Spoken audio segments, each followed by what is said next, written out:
Ada pepatah orang Arab, lama saya renungi ini pepatah.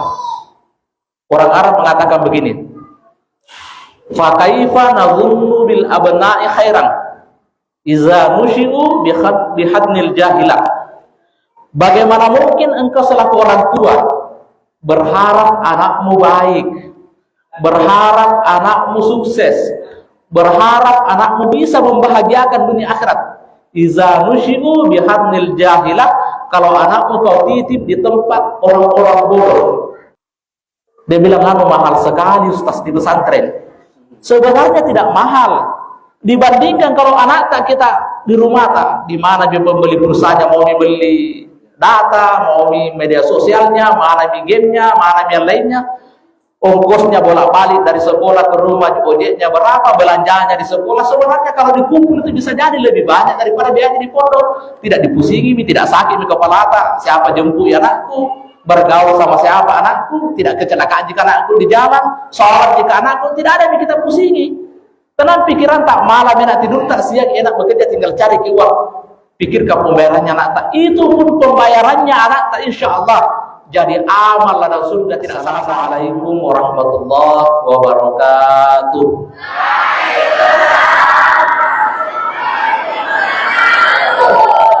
Masya Allah, dari jawaban salamnya ya hakikat maka dari surga mananya insya Allah. Subhanallah walhamdulillah wala ilaha illallah wallahu akbar wala haula wala quwata illa billahil aliyyil azim.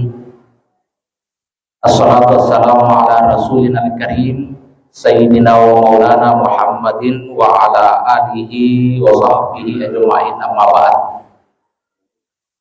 Yang saya hormati, saya muliakan alim ulama, guru pimpinan pondok pesantren Darul Ajri Mariri. Jadi kalau di Bugis itu ada dua istilah, guruta dengan andre guruta. Itu kalau di Jawa orang menggunakan kata kiai. Ya, apa bedanya guruta dengan andre guruta? Kalau andre guruta itu sudah maha guru, gurunya guru. Jadi gurunya guruta Ustaz Ridwan, guru saya dulu di Mangkoso, gurunda beliau dia saat dia sengkan, itu andre guruta, profesor maha guru. Kalau guruta ya alena beliau termasuk insya Allah ilmunya, kapasitas ilmunya, apalagi belum pimpinan pesantren ya, sedikit lagi naik andre guruta kalau sudah cukup dua istrinya ya. Saya diundang di sini ceramah, padahal alena penceramah. Jadi saya berdiri di sini bukan karena ceramah saya lebih bagus daripada ceramahnya beliau. Karena itu walaupun tadi dibilang saya diminta ceramah, saya mengistilahkan bagi saya ini adalah sebuah penghormatan papakan lebih. Dan tidak ada orang yang memuliakan sesamanya kecuali orang itu adalah orang mulia. Dek gaga tahu pakai lebih pada narupa tahu pasang adinna tahu lebih. Demikian pula sebaliknya, tidak ada orang yang menghinakan sesama manusia. Dek gaga tahu pakai tune pada narupa tahu pasang adinna tahu natuna yaitu. Tadi narampe protokolnya Andre Guruta, kere bulu-bulu kunda taro. Masih terlalu tinggi itu tempat, tapi saya anggap bahwa itu adalah doa, mudah-mudahan suatu saat bisa sampai ke level itu.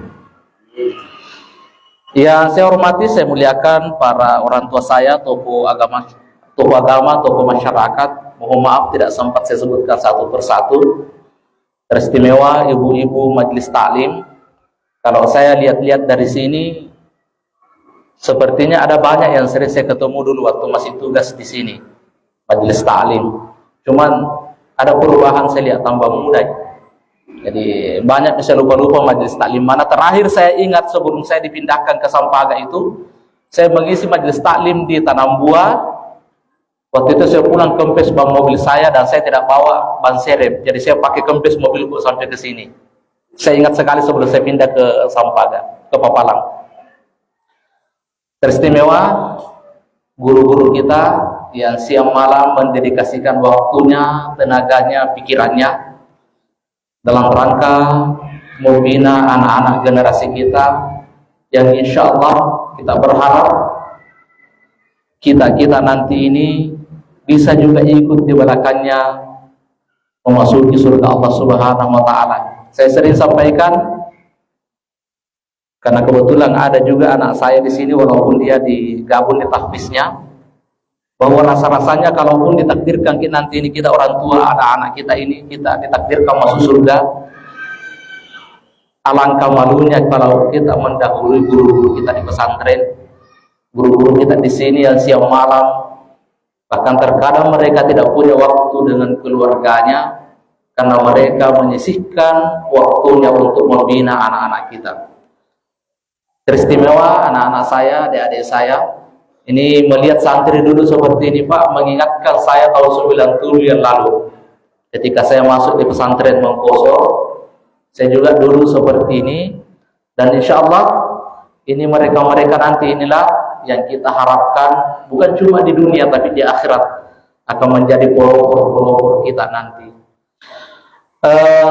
Bapak Ibu yang saya muliakan, hari ini kita bersama-sama hadir dalam rangka hari kebahagiaan orang tua dari Ananda yang Muhammad Syafi'i Ramadhani kalau tidak salah dengar, dan Qurrata Ayun Ramadan.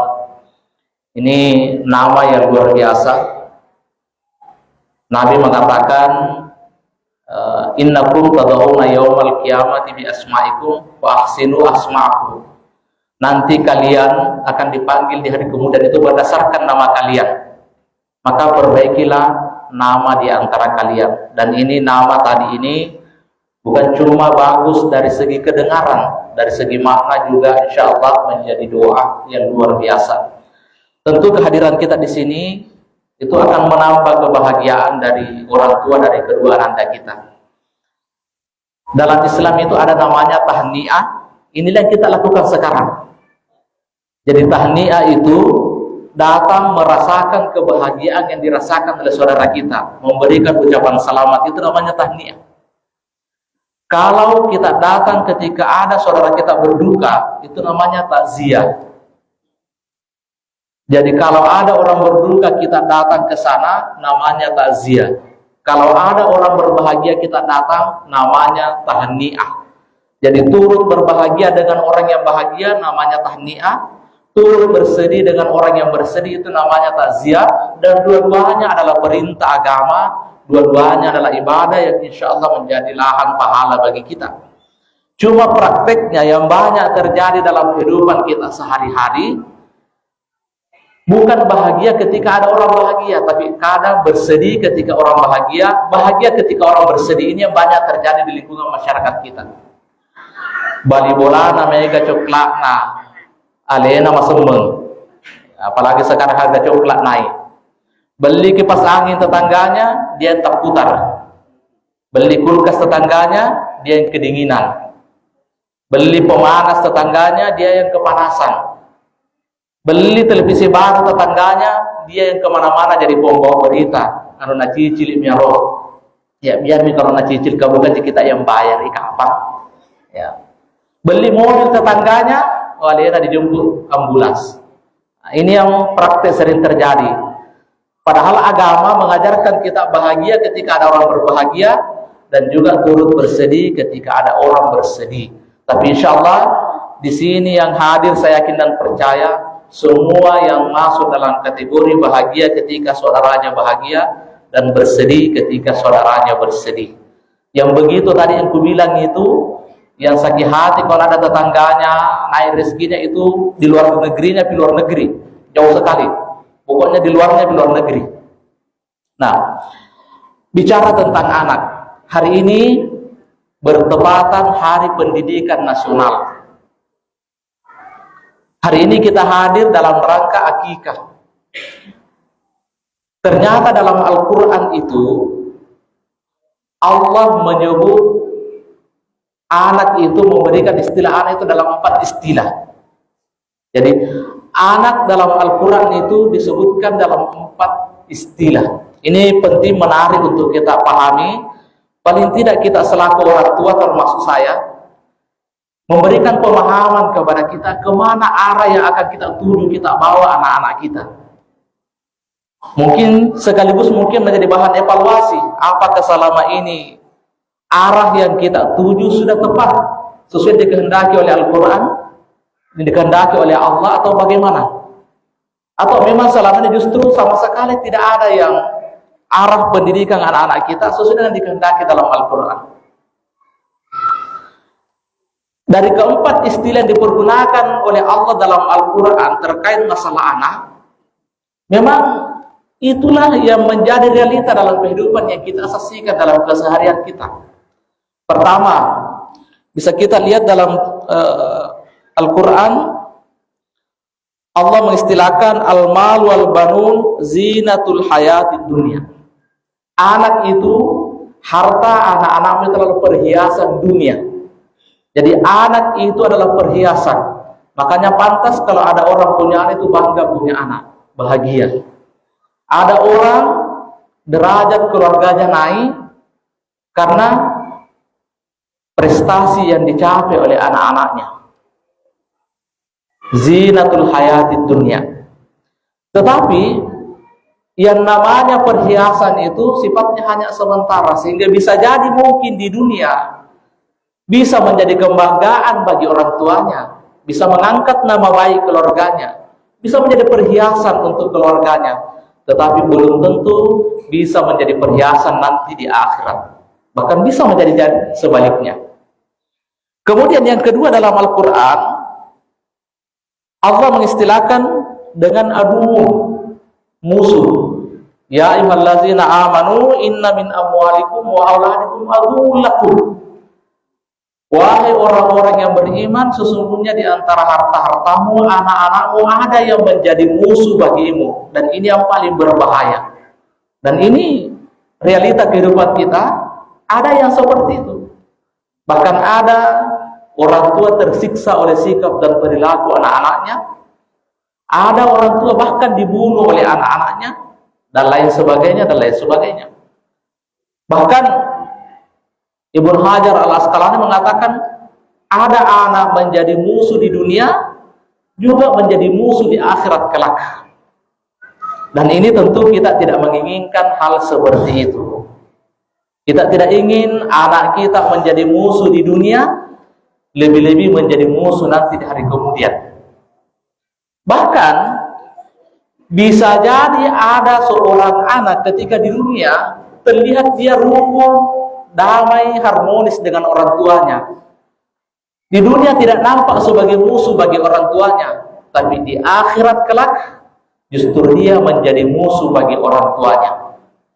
Jadi ada anak menjadi musuh bagi orang tuanya di dunia, dan juga menjadi musuh bagi orang tuanya di akhirat.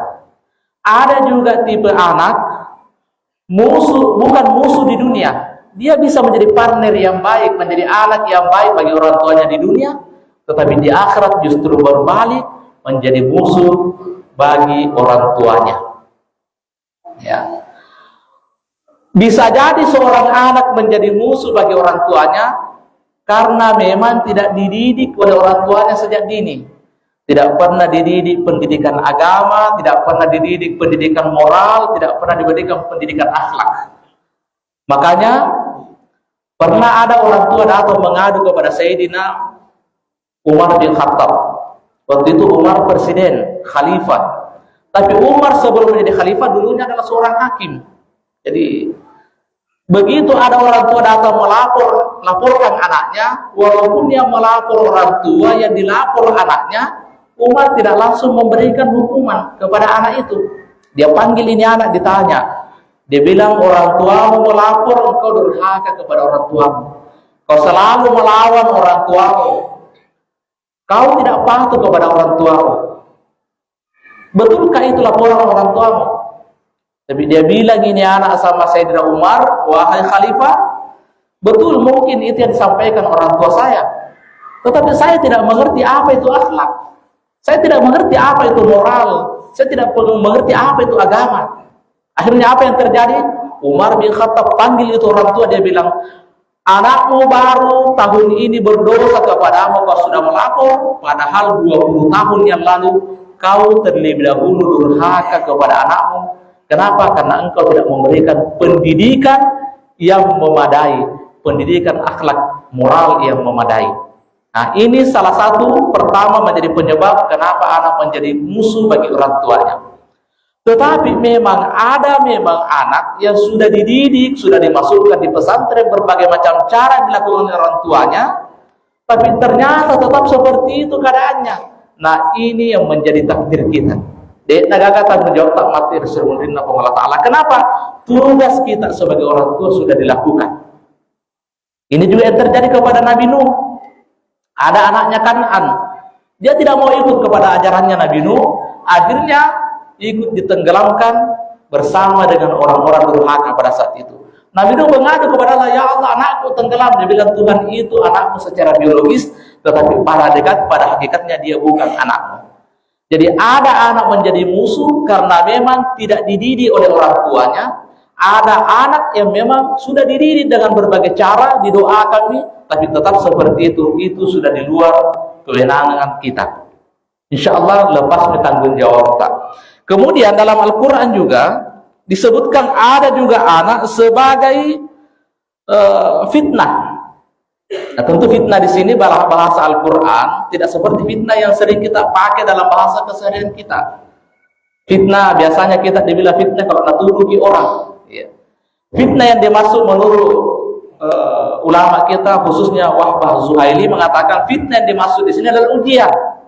Jadi anak itu sesungguhnya adalah ujian. Jadi sama itu Pak Guru Sastri Ridwan, kalau dia uji anak-anaknya, dikasih soal, kemudian dikasih kertas kosong.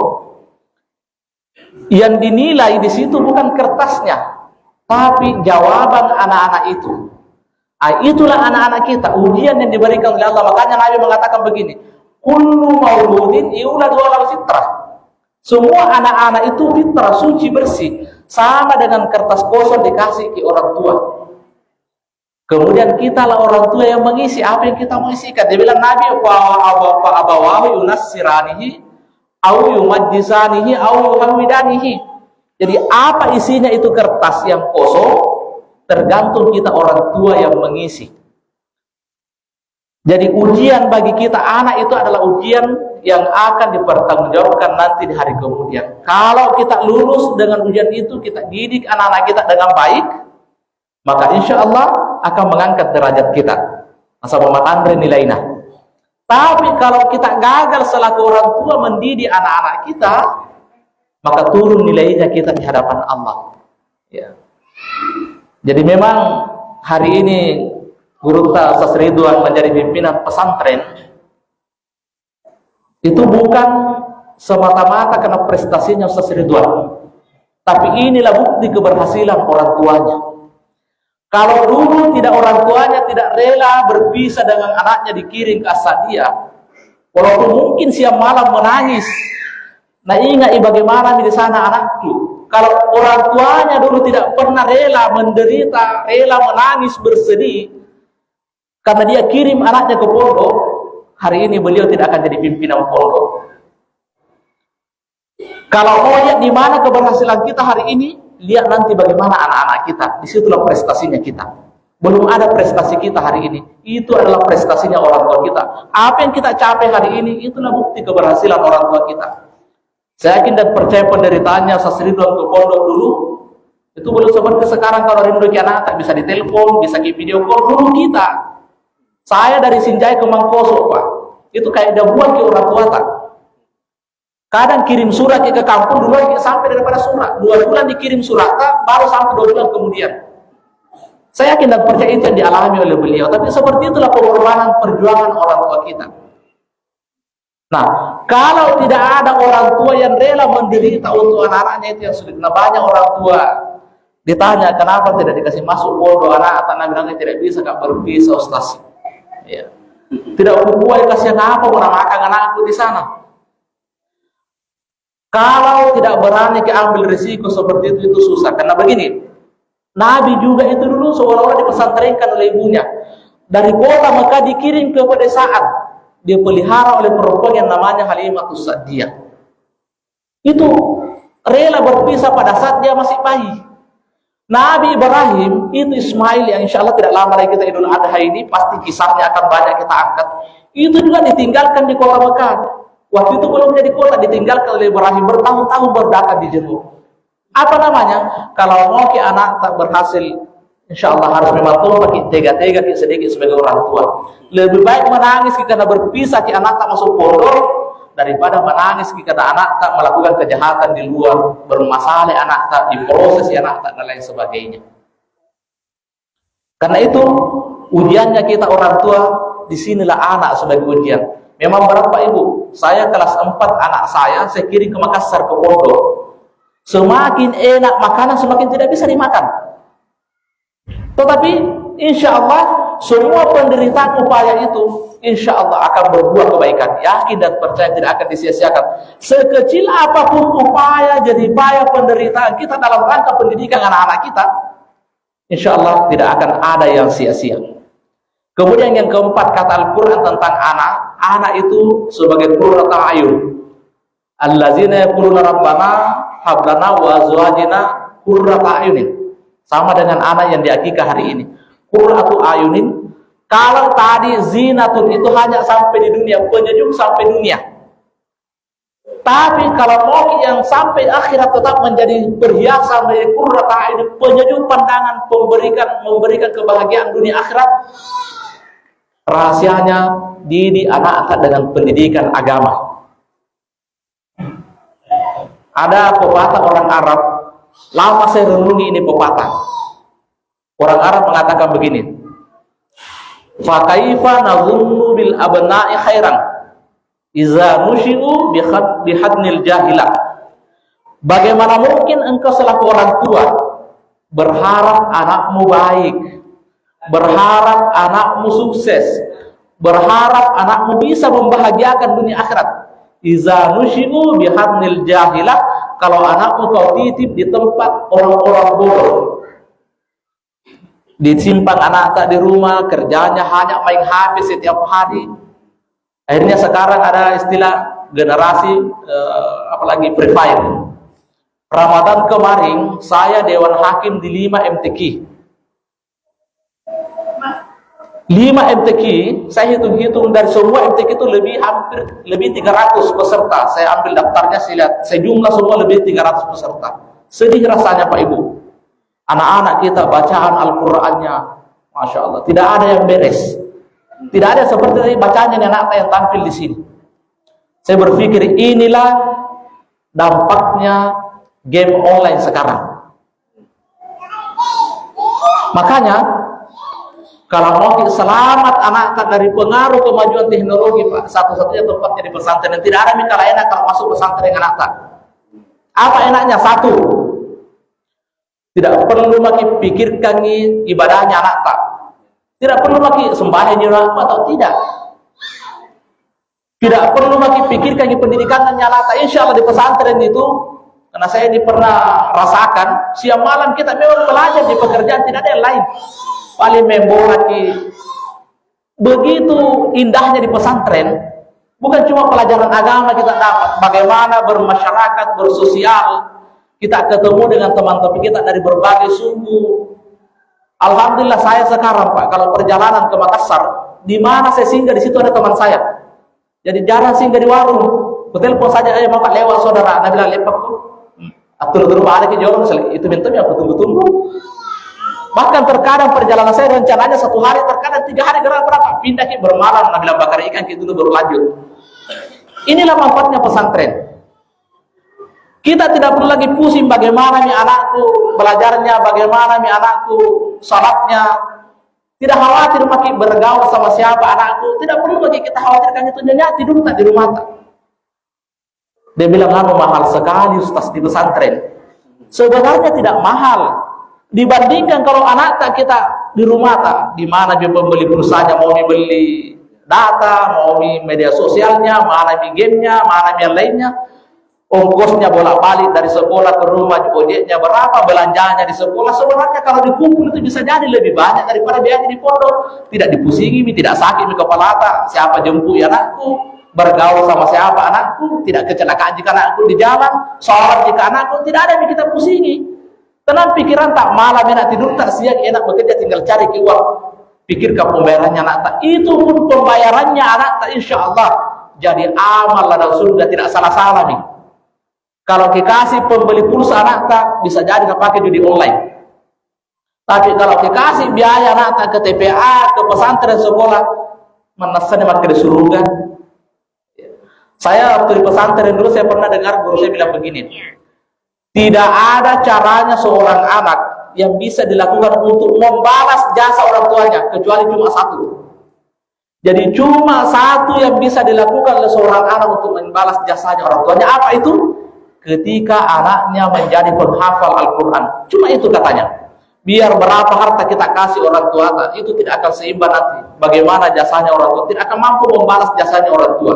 Tapi kalau kita didik anak jadi penghafal Al-Quran, di dunia saja bangga kalau tiba-tiba di sudah anak tak dipasangkan selempang, dipasangkan mahkota di kepalanya. Bagaimana nanti di akhirat di depannya Rasulullah, nah jumpa di anak tak pasangkan mahkota anak tak di kepala tak. Tenang pikiran tak kalau masuk di pondok anak tak. Tidak ada yang kita pusingi. Di akhirat lepas kita tanggung jawab tak. Dia bilang, kenapa anak nakal? Dia bilang, ya motomiku apa Tuhan? Karena sudah dikasih masuk di pondok. Cuma keluar dari pondok terpengaruh lagi pergaulannya. Tapi kita sudah berikan pendidikan dasar agama. Maka disitulah kelebihannya ketika kita bawa anak-anak kita ke pondok. Biayakan insya Allah. Jadi kalau ikhlas jadilah amalan surga. Pernah Nabi begini. Pernah itu Rasulullah. Ini awalnya cerita ini, ada perempuan yang datang kepada Rasulullah. Dia bawa 3 anaknya, dapat 2 anaknya. Satu nagendong anaknya, satu pegang tangannya anaknya. Dia bilang, wahai Aisyah, kalau ada kasih yang bisa kita kasih kau untuk makan, kasih lalu kak, karena 3 hari mak tidak makan sama anakku ini. Aisyah pada saat itu punya sepotong roti, jadi hanya sepotong roti yang dipunya Aisyah. Itu sepotong roti tidak cukup untuk mengenyangkan satu orang.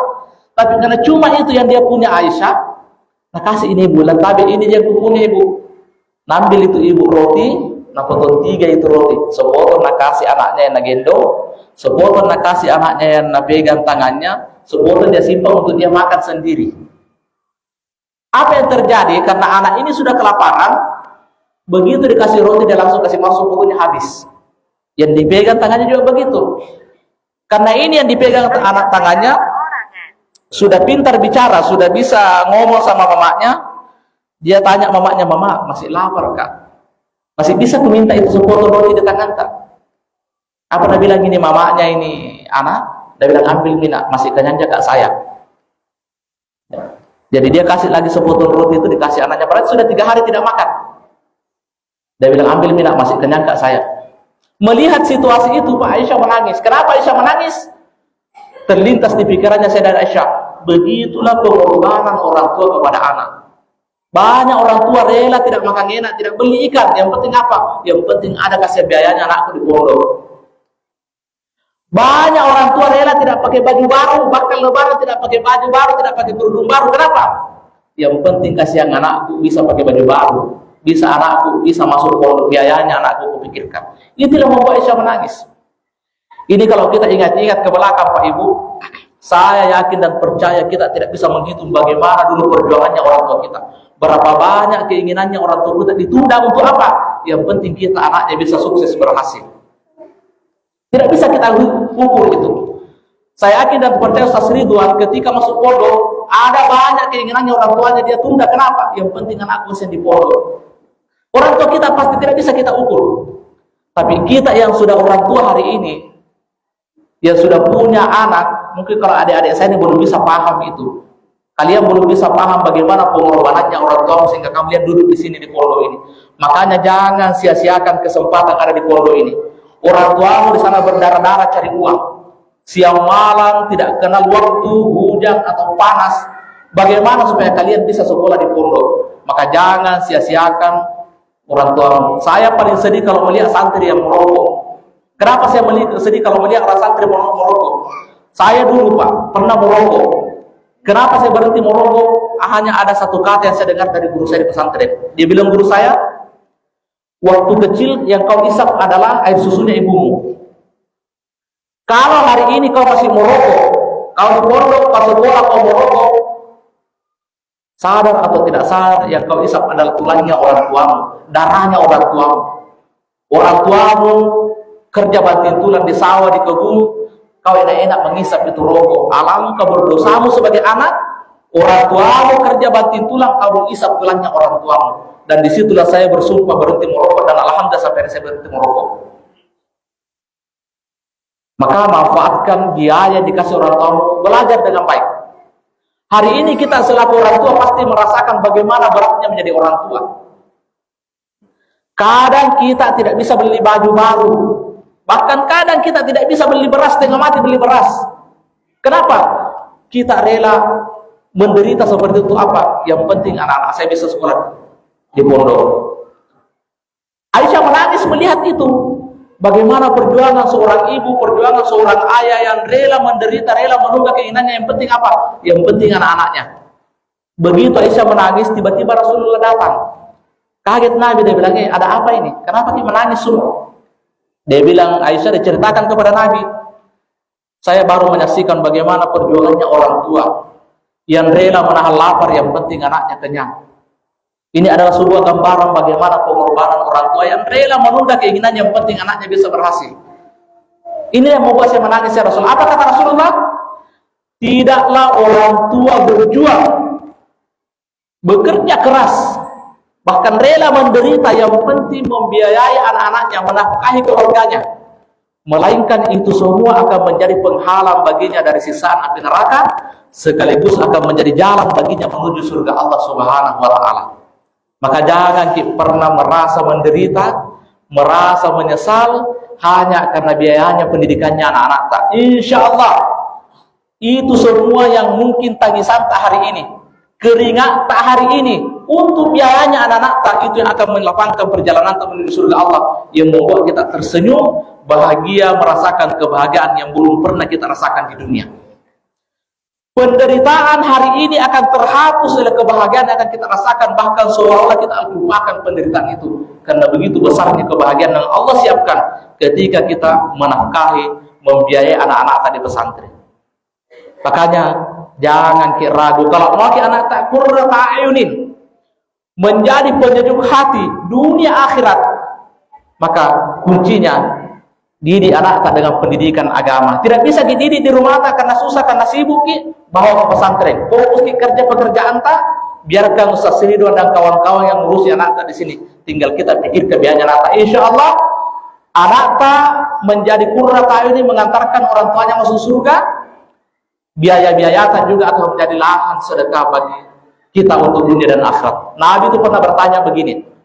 Dia tanya sahabatnya begini, tahukah kalian siapa itu orang yang mandul? Agak bahasa Wina ke mandul, Ustaz. Mandul. Agak bahasa Wina. Temanang. Ya. Nabi pernah bertanya kepada sahabat, tahukah kamu siapa itu orang mandul? Dia bilang sahabat yang lain, orang yang tidak punya anak. Dia bilang, Nabi bukan. Yang mana dia paling Rasulullah? Orang mandul itu adalah orang yang punya banyak anak, tetapi begitu dia meninggal dunia, tidak ada manfaat yang dia peroleh dari anaknya. Begitu dia meninggal dunia, orang lain ngurusi jenazahnya, orang tuanya. Orang lain yang salati, orang tuanya. Orang lain yang doakan, orang tuanya. Bahkan orang tuanya masukkan ke dalam kubur, orang tuanya bacakan doa. Lalu apa yang kita peroleh dari anak yang kita besarkan dengan susah payah? Makanya Nabi mengatakan orang mandul, orang yang punya banyak anak tapi meninggal, tidak ada anaknya yang doakan. Anaknya hanya duduk di sudut-sudut, nonton orang salat jenazah, dia nonton orang baca doa, mengaji, dia tidak bisa berbuat apa-apa. Maka Nabi mengatakan itu orang mandul. Tapi insya Allah, saya yakin anak-anak kalau sudah masuk di pesantren, maka dia akan berdiri posisi terdepan, mengambil posisi untuk mendoakan orang tuanya. Bahkan mungkin ketika kita disalati, mungkin anak kita yang menjadi memimpin salat. Bahkan mungkin sudah lama orang lain sudah melupakan kita, anak kita masih tengah malam masih angkat tangan, Rabbi ghfirli walil walidayya warhamhuma kama rabbayani shaghira. Itulah orang yang punya anak, kata Nabi. Kalau ada anak hanya kita besarkan dengan susah payah, begitu kita meninggal tidak ada doanya, itu orang mandul, bilang Nabi. Nah, di mana kita bisa bawa anak-anak kita seperti itu? Solusinya adalah di pondok pesantren. Nabi pernah mengajarkan kepada kita begini. Min haqqil walidi ala walidihi arba'atun. Sebahagian dari kewajibannya orang tua kepada itu ada 4. Pertama kata Nabi, ayyu allimuhul kitabah. Berikan pendidikan kepada anak-anakmu keterampilan membaca dan menulis. Yang kalau mau kita jabarkan lebih luas, dituangkan maka Nabi tak pasti oleh anakmu. Kenapa diperintahkan pendidikan membaca dan menulis sebagai langkah awal? Karena kemampuan membaca dan menulis itu adalah pintu awal untuk bisa memahami pengetahuan yang lain. Karena kalau tidak bisa diajar anak di rumah, maka kirim lagi ke pesantren. Biarkan pesantren yang ngajari anak tak. Titip anak tak di pesantren. Orang Arab sudah menyampaikan, fa kaifa nazunnu bil abna'i khairan idza nusyu bi ahlil jahilat. Jangan pernah berharap anakmu akan sukses, akan hebat, akan jadi orang baik kalau engkau titipkan di tempatnya orang-orang bodoh. Maka titip anak di tempatnya orang-orang terpelajar, tempatnya orang yang pernah masuk pondok, orang yang pernah merasakan pahit manisnya pesantren. Insya Allah anak tak juga akan dididik seperti apa yang mereka, bahkan mungkin melebihi daripada yang pernah kita capai. Yang kedua kata Nabi, wasibaha, ajari anak-anakmu berenang. Ini ulama kita mensyarah begini, perintah mengajari anak berenang itu 2 maknanya. Pertama memang maknanya diajari anak-anak berenang karena itu adalah olahraga. Tetapi yang menarik, Nabi perintahkan kepada sahabat atau Nabi mengucapkan ini hadis di tempat yang tidak ada sungai, yang ada hanya lautan pasir di tanah Arab. Tapi Nabi mengatakan ajari anak-anakmu berenang. Sehingga ulama kita memaknai perintah mengajari anak-anak berenang bukan hanya sekedar berenang di sungai, di air. Tetapi berenang artinya orang yang berenang itu adalah orang yang menyeberangi sungai dengan keterampilannya. Artinya apa? Didik anak-anak dengan jiwa kemandirian sejak dini. Tanamkan jiwa kemandirian supaya apa? Dia bisa menghadapi nanti zamannya dengan skillnya sendiri, kemampuannya sendiri. Nah ini yang susah sekarang, karena tantangannya anak-anak kita luar biasa. Makanya Sayyidina Ali pernah mengatakan begini, alimu auladakum gairu ma'ulimtum fa innahum khuliqu li zamanin gairi zamanikum. Wahai para orang tua, berikan pendidikan, berikan skill, keterampilan, pendidikan moral, pendidikan akhlak, pendidikan agama kepada anak-anakmu melebihi daripada apa yang engkau ketahui hari ini. Kenapa? Fa innahum khuliqu li zamanin ghairi zamanikum. Karena mereka diciptakan oleh Allah di zaman yang jauh lebih berat tantangannya dibandingkan dengan zaman yang kita lalui dulu. Dulu saya dengan Ustaz Ridwan, paling godaannya kita televisi hitam putih. Itu pun filmnya ya paling kita nonton si Unil. Ya, sekarang banyak sekali, bukan cuma uping-iping godaannya nata. Ada di YouTube, ada di game, macam-macam, ada di TikTok, ada di pokoknya macam-macam godaannya nata. Anak-anak kita sekarang ini dipaksa menonton yang belum pantas untuk mereka nonton, dipaksa melihat yang belum pantas mereka lihat. Kenapa? Tantangannya lebih berat. Maka Sayyidina Ali mengatakan berikan pendidikan. Kalau tidak bagus pendidikan akhlaknya, tidak bagus pendidikan moralnya anak-anak tak bermasalah nanti. Kalau tidak bermasalah di dunia, bermasalah di akhirat. Maka berikan pendidikan. Makanya kalau di pesantren dulu kami masih ingat, ada pengajian namanya kitab Tarbiyatul Aulad, pendidikan anak. Bagaimana kita terbiatul aulad, dididik, bagaimana anak-anak kita itu diajak mandiri sejak kecil. Ada pelajaran yang kadang kita lupakan selaku orang tua, minimal karena mungkin kita tidur. Padahal anak itu tidak menangis, anak-anak itu tidak ada masalah. Pendidikan psikologi, nanti cara bapaknya di situ mengembangkan otaknya sendiri. Biar kami dulu, jangan kita dulu ambil selama tidak jatuh selama tidak menangis, biar kami dulu di situ. Nah, kemudian diajarkan kita dulu, saya masih ingat pengajarnya guru tak di Mangkoso, kalau anak tak menangis pada masih bayi, jangan langsung dikasih menyusu. Dikasih berhenti dulu menangis, baru dikasih menyusu. Ya, kenapa? Anak-anak yang terbiasa begitu menangis, dikasih apa yang dia mau, minta uang menangis, dikasih uang, minta ini, dikasih menangis, dikasih, akhirnya apa? Dijadikan senjata itu. Setiap ada maunya menangis, karena dia tahu kalau menangis gak pasti dikasih, akhirnya apa? Tumbuh besar menjadi anak yang manja. Tapi coba menangis dikasih berhenti dulu menangis, nah, baru dikasih menyusu. Besar-besar sedikit minta uang menangis, jangan kau menangis. Kalau tidak berhenti menangis saya tidak kasih uang. Kasih berhenti dulu menangis baru kasih uang. Jangan uang yang kasih berhenti dia menangis. Minta diberikan HP, saya mau belikan kau HP tapi berprestasi dulu di pondok. Buktikan di pondok bahwa kamu sudah berprestasi, nilai rapormu tinggi dan sebagainya, hafalanmu meningkat, saya belikan kau HP. Itu yang diajarkan oleh agama kita dalam kitab Tarbiyatul Aulad. Bagaimana sejak dini kita ajari anak-anak kita untuk jiwa mandiri. Termasuk kalau kita bawa anak di pesantren, rata-rata orang yang lulus di pesantren itu pasti orangnya mandiri. Kenapa? Di pesantren kita terpaksa biasanya pakaian kita dicuci sendiri bajutan. Itu sudah ajaran kemandirian itu. Bahkan kalau masanya saya di pesantren, saya kurang tahu kalau Ustaz Sirudon dulu di Asadia, saya tuh masak sendiri. Rumah-rumah kita di tengah-tengah hutan, di Gunung Torongnya itu, masak sendiri. Saya masih ingat pertama, karena saya orang tidak pernah memasak sebelum, karena saya masih kecil dikirim ke pesantren, saya kasih penuh memang panciku, penuh. Belum mandiri sudah meluap keluar. Saya bilang, kenapa nak meluap ini panciku, nak belum masak? Ternyata itu paling beras mengembang. Waktu saya masih pakai kompor yang pakai sumur dulu itu, yang keliling dibakar. Itu belum masanya hok, masih kompor yang dulunya lagi. Hok itu sudah modern, itu sudah di belakang itu. Ada yang dulunya. Saya bakar kompor, saya buka satu-satu dulu di luarnya itu, baru saya bakar satu, saya pasang kembali, terbakar tangan saya. Ada teman saya bilang, tidak begitu caranya. Dia apa kali ambil lidi bakar, baru bakar masuk. Oh, tapi dari situlah kita belajar pelan-pelan untuk hidup mandiri. Ya. Anak-anak yang kita kirim ke pondok sedikit banyaknya dia belajar mandiri, bagaimana menyiapkan sendiri bajunya, bagaimana mencuci sendiri bajunya, semuanya dikerjakan secara mandiri. Akhirnya apa? Anak-anak kita insya Allah tumbuh memiliki jiwa kemandirian. Kalau di hikmah maulid itu sering saya sampaikan begini, ambil perumpamaan begini. Ambil perumpamaan pada batang pisang. Kenapa itu batang pisang?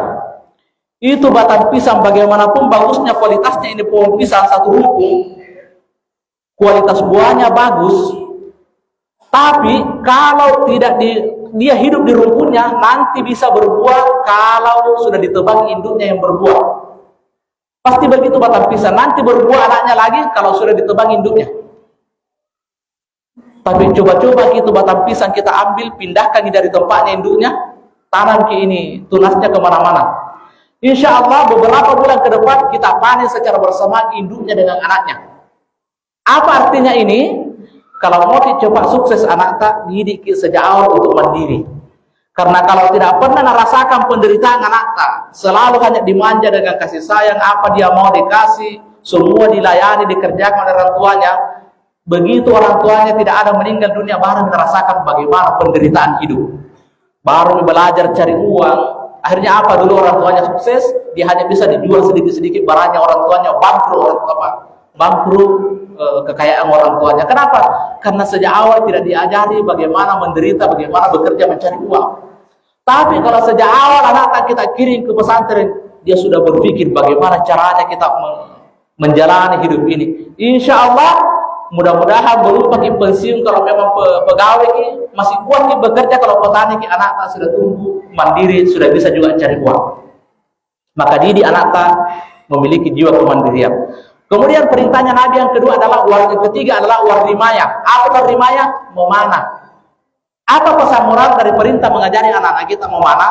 Orang yang memanah itu punya target, punya sasaran. Nah, bagaimana kita selaku orang tua mengajari anak kita bagaimana punya cita-cita ke depan, punya visi misi dalam hidupnya. Anak saya sebelum saya masukkan di pondoknya Seserido itu, saya bawa ke sini jalan-jalan. Saya kasih lihat bagaimana mau di sini atau di sana pilih tahfiznya. Dia pilih tahfiznya, oke, itu adalah pilihan tak, saya akan dukung. Kenapa? Jangan juga kita paksakan anak tak. Oh, harus kau jadi dokter. Cita-citaku dari dulu mau ada anakku dokter. Harus kau jadi polisi. Harus jadi itu. Akhirnya apa? Anak kita tumbuh berkembang bukan berdasarkan minatnya, bakatnya, karena dipaksa oleh orang tuanya. Akhirnya apa? Tumbuh seolah-olah dia hanya berjalan tidak sesuai dengan keinginannya. Maka pelajari bakatnya anak tak. Kalau anak tak suka main suntik-suntikan, oh berarti bakatnya ada dua itu. Mungkin dia calon dokter atau dia penarkoba nanti. Ini yang bahaya yang kedua ini. Ya, suka main palu-palu, tukang-tukang. Oh dua sih kalau suka main palu-palu. Kalau bukan tukang hakim nanti pegang palu sidang, mungkin tukang nanti. Pelajari bakatnya anak, kemudian ajari punya cita-cita. Tapi dalam Islam itu cita-cita ada dua. Ada jangka pendek, ada jangka panjang. Jangka pendek bagaimana anak tak bisa sukses dunianya, tapi yang terpenting adalah bagaimana juga sukses akhiratnya. Banyak orang mampu mengantar anaknya sukses dunianya, tapi belum mampu mengantar sukses untuk akhiratnya. Maka Islam mengajarkan kepada kita dunia, sukseskan dunia dan juga sukseskan akhirat. Tapi intinya kalau kita didik anak kita dengan baik, jangan lagi pusing pikirkan masa depannya. Kalau sejak dini anak kita didik dengan pendidikan agama, menghafal Al-Quran, belajar agama, biarkan Tuhan yang mengatur masa depannya seperti apa. Sesiri dulu masuk pondok, dia tidak tahu kalau akan jadi pimpinan pondok, pasti belum tahu.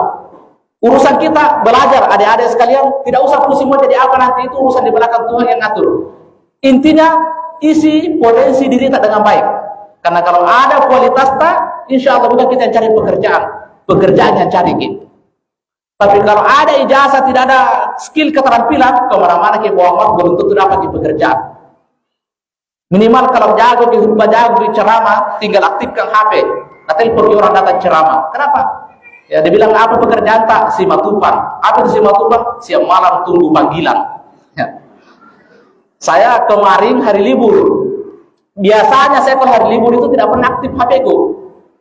Pokoknya kalau libur saya matikan HP. Karena saya mau apa istilahnya orang sekarang ada quality time untuk keluarga. Saya mau sebetulnya waktu untuk keluarga saya hari libur. Saya tidak tahu kenapa saya lupa aktifkan. Menelpon Ustaz Ridwan, lolos masuk. Padahal biasanya kalau libur saya matikan HP. Kenapa kemarin saya lupa? Memang ditakdirkan oleh Allah untuk bertemu bapak-bapak, ibu-ibu di sini. Biasanya non aktif HP saya. Kenapa tiba-tiba saya kaget? Ibu ini HP ku hari libur. Saya lupa aktifkan. Ternyata panggilannya Pak Kiai, saya datang ke sini. Jadi artinya apa? Biarkan Tuhan yang mengatur itu. Jangan dipusing saya mau jadi apa nanti ke depan. Nanti Tuhan yang ngatur. Tugas kalian manfaatkan waktu dengan baik, belajar di pondok. Hari ini mungkin kalian belum tahu bagaimana pentingnya waktu. Suatu saat kalian akan sadar itu. Karena itu sepertinya terlalu panjang bicara sama aku ini hari. Intinya begini. Kita tentu berdoa, berupaya semaksimal mungkin, mudah-mudahan anak keturunan kita menjadi qurrata a'yun.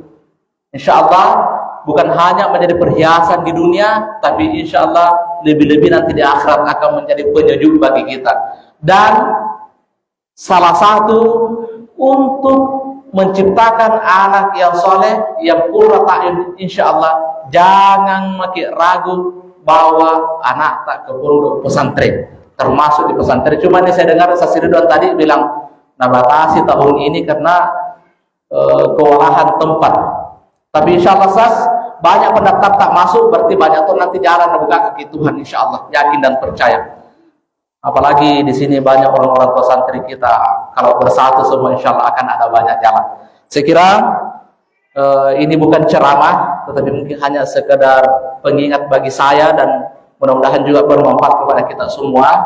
Dan tentu kehadiran kita di sini seperti yang diharapkan oleh Pak Kiai tadi, mudah-mudahan satu kalimat yang mengandung doa untuk Ananda berdua yang diakikah hari ini, insya Allah itu akan sangat bermakna untuk dunia dan akhiratnya, baik untuk orang tuanya maupun kepada Ananda kita yang diakikah hari ini. Mudah-mudahan ada manfaat yang bisa kita peroleh. Mohon maaf atas segala kekurangan. Wallahul musta'an wa ilaihi tuklan. Wassalamualaikum warahmatullahi wabarakatuh.